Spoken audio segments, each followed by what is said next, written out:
Hi and good morning from EGODRIFT headquarters. While this is still a construction site and the lighting in here is very bad and I'm missing all the background and all the fancy stuff, I'm going to try my best to give you a quick rundown of the basic information that I try to give to most new users to our EGODRIFT Tengu series. I'm going to start with the 700 series and I'm going to work my way back or down to the smaller models. And within the 700 series, or the 700 class motors, we have the motor that started it all is the 4530HS 510 that was demoed by Camponoy and co-developed together with the Excel Power Spectre. It was first seen on the Urcher, I think it was about two and a half years ago, 3 years ago. And to this day, this motor is probably the best motor within our lineup for 700 helis and for most pilots and setups. To explain why, or the goal or the designation of the 4530HS, allow me to give you a quick rundown of the basics of motor building. So when you try to build a motor, the key goal is to create a perfect equilibrium between the stator and the rotor. And when those two are in a perfect balance, the stator is going to output exactly the amount of power that the magnets of the rotor or the rotor as a total can absorb. If the stator is too strong, the bell, the rotor, as a recipient of that power, is not going to be able to absorb all of it, and energy is going to get lost, and all energy gone to waste usually transforms into heat. So one of the reasons why a motor gets warm is this: the stator might be too strong. Alternatively, if the rotor is too strong, if the magnets are too strong, if the gap is too small, if the stator is not strong enough, the stator is going to have a hard time moving the rotor. And this is basically like starting a car in second gear. You're going to see that it needs to apply too much power, and then it's also going to get hot because it's working against the resistance. So the goal of a perfectly built motor is to create a perfect equilibrium of the power output by the stator and the power absorbed by the rotor. And the HS models are built with that in mind. So the 4530HS that started it all is designed, like the whole HS series, to give you the perfect balance of power and flight time. Because as soon as you don't burn any energy and no energy goes to waste, you have a very efficient running motor. You're not burning any power, you're not burning any flight time, because efficiency is ultimately what it comes down to, is flight time that it gives you from the LiPo. So the 4530HS to this day, I think, is the best suited motor for 95% of all pilots. The exceptions to this, the ones that use or can opt for the HT motors. The HT is the high torque series versus the high speed that the HS stands for. And the 4530 HT was built with master class tournament pilots in mind. To give you a quick comparison, the 4530 HS will give you about 20% more flight time than competing motor options on the market.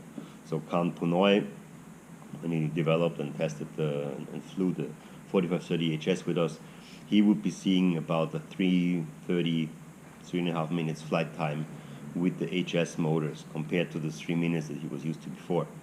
Those 3 minutes, this 3-minute mark, is the usual duration of tournament flights. So the 4530 HS basically gave him an extra 30 seconds of spare flight time that were not needed in tournament flight. So what we did for masterclass hardcore SMEC 3D pilots, 760, 800 stretch kits, heavy builds, multi-rotor head setups, and power aficionados, is the HT series. And this HT series basically drops the goals of motor building to create a perfectly efficient motor towards a more power-oriented approach. So it loses the 30-second extra flight time to output about 15 to 20% more power. This is for tournament flights. This will give you the perfect duration for a tournament flight.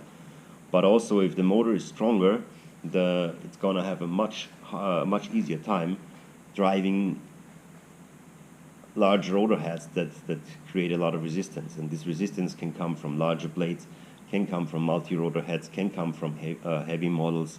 All those are also basically falling in the same category and profiting from the stronger motor. For regular 700s and all but the best pilots, the 4530 HS, despite being the cheaper option, is the better suited motor. The 4530 HT, we always joke, it's the bring the diapers motor, is really something that you should order and buy and put in your heli, knowing that it's not the smart thing to do. It's the crazy option, and you're gonna enjoy it and you're gonna love it. But say, from a motor building perspective, the 4530 HS is the better motor despite it being cheaper. The reason why the 4530 HT is more expensive is because there are quite a few different components used in it. It's not just a different wind, it's really a different motor, and it was built with a different goal in mind, different goal set. And it's not a successor or a V2 for that reason to the HS, but it's really a different model aimed at a different purpose. So that's basically the difference between the 4530 HS and the 4530 HT. Both come in two kV versions, a 510 kV and a 550 kV version. The 510 kV is usually the one that is suited for XL power helis and others. SAB helis I have always had the impression, tend to prefer a slightly higher kV, so the 550 is usually the preferred pick of the SAB Goblin pilots. The 4525 HS, which is our most entry-level motor in the 700 class, is something that we only recommend for F3C, cruise flight, beginner, and light 3D. Not because it couldn't handle anymore, but because we want to ensure that the motor we recommend is suited for all users in that class. So if you ask me about the 700 motor recommendation, I'm not gonna recommend the 4525 HS unless you explicitly mention that you're going to for extremely long flight time, extremely lightweight setups, and your flight style is not a hard smack 3D style, because the motor was not built for that. The 4525 HT sort of fits in the middle between the 4530 HS and the 4530 HT. It comes in the power goal of the 4530 HT, but also in the form factor and weight of a 4525 motor with its weight advantages. And the 4525 HT though requires some good pitch control, because theoretically it's not as forgiving as the 4530 HS. I think we're yet to see anybody ever killing a 4530 HS, and we've done a lot of demo flights at shows where we explicitly asked our pilots try to kill the motor, and they've not managed on the 4530s. This is one more reason why, other than different to other manufacturers, we recommend 4530 as the best suited status size for 700s. Traditionally, 4525 has been the go-to size for 700s, but it's the example I always try to bring is comparing like a small motor and a big motor in a car.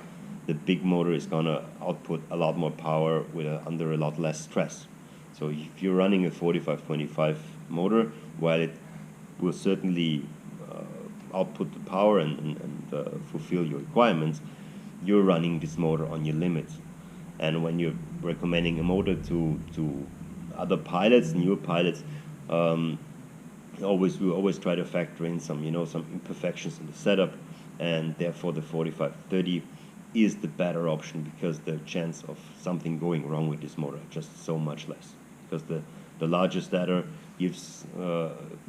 offers more stator volume, and within that stator volume, the heat can distribute better. So the motor overall, the 4530s, are usually gonna run cooler than the 4525s. And to prove this theory, the harder you fly, and the harder you fly and the bigger the motor, the cooler it usually runs. So if you're running 4525 HS and a 4530 HS, the 4530 is even gonna be if you're going over advanced, or let's say over medium 3D, the 4530 HS is going to be the more efficient one than the 4525. If you're doing only cruise flight and very light maneuvers, the 4525 will still be more efficient, just because of the less weight, and because you're not demanding enough power from the motor to make a difference. But as soon as you start demanding more power from it, the 4530 is gonna jump, and it's gonna get a head start compared to the 4525 HS when it comes to the efficiency.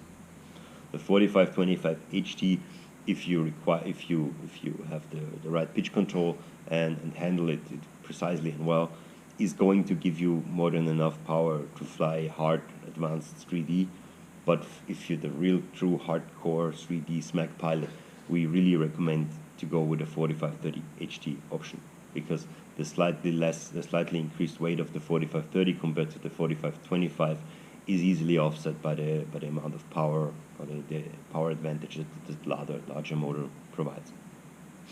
So this is basically the 45 status sizes: 4525 HS, 4525 HT, the 4530 HS, and the 4530 HT. The ones below that are the 500 to 600 class, and within those we have two main models, or three main models. There is a 4020 model, which we recommend for 500 sized helis. Yes, it can drive 550, but it won't be suited for a hard 3D on a 550. So when we make a size recommendation, it's usually this recommendation for this size includes that you can go hardcore 3D on it and have enough power. So will the 4020 work for a 550? It will, but it might not be the best solution. Again, bigger stator volume, more power, more easy of driving the rotor head, and it's going to give you a better efficiency and longer flight times. The 550 motor, 550 to 600 motor, again 550 hard 3D, 600 light 3D, is the 4525 HS. There's also an HT model that we created for the SAP Goblin Kraken 580. This is the newest one of the smaller ones, and there is a 4035 option for 600 helis, so 600 to 700, or 760 for F3C. So again, you see a pattern. The 600 size is the 4035. You can run larger blades, like F3C blades that come in 760 dimension on the 4035. Is it ideal? No.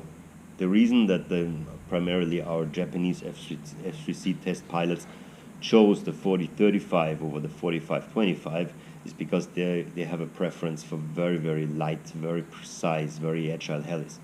And there's a difference between the Western, European, American F3C style, where pilots tend to prefer slightly heavier, slightly more motorized setups, and they tend to choose the 4525 HS 515 because it's right in that 520, 540 kV F3C range that has come over the last years.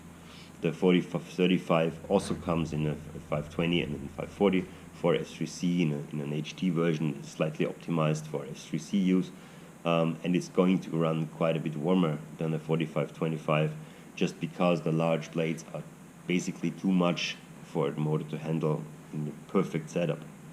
But it's a